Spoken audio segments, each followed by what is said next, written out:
প্রথম ধাপের উপজেলা পরিষদ নির্বাচনে প্রচারণায় ব্যস্ত প্রার্থীরা। এ বিষয়ে আরও তথ্য জানাতে মাদারীপুর এবং নরসিংদী থেকে যুক্ত হচ্ছেন আমাদের সহকর্মীরা। শুরুতে যেতে চাই মাদারীপুরে, সেখানে আছেন সহকর্মী সাগর হোসেন তামিম।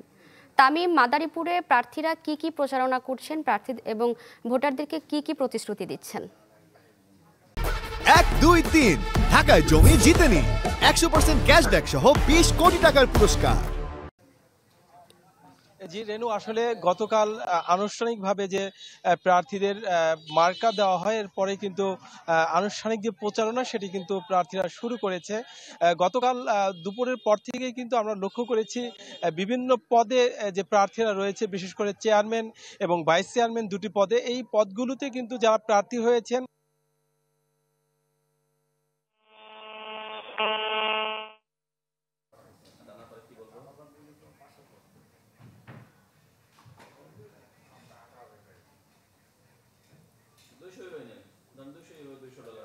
দর্শক, মাদারীপুরে আমাদের সংযোগটি বিচ্ছিন্ন হয়েছে। এবার চলে যাচ্ছি নরসিংদীতে, সেখানে আছেন আমাদের সহকর্মী সঞ্জিত সাহা। সঞ্জিত, ভোটের মাঠের পরিস্থিতি কেমন দেখছেন? কি কি প্রচারণায় কি কি প্রতিশ্রুতি দিচ্ছেন প্রার্থীরা? রেনু, ইতিমধ্যেই কিন্তু ষষ্ঠ ধাপের যে উপজেলা পরিষদ নির্বাচন, সেই নির্বাচনেও কিন্তু প্রচারণা শুরু হয়েছে। আপনি জানেন গতকাল কিন্তু প্রতীক বরাদ্দ হয়েছে। প্রতীক বরাদ্দের পর থেকেই কিন্তু প্রার্থী যারা রয়েছে তারা কিন্তু প্রচারণায় নেমে পড়েছে এবং তারা এখন থেকেই কিন্তু নরসিংদীর যে উন্নয়নের ফিরিস্তি নিয়ে কিন্তু মানুষের ধারে ধারে ছুটছে।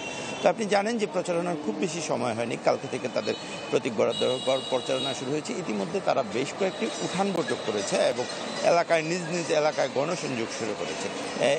এই ষষ্ঠ ধাপের নরসিংদীর দুইটি উপজেলায় নির্বাচন হবে, একটি নরসিংদী সদর এবং পলাশ উপজেলা।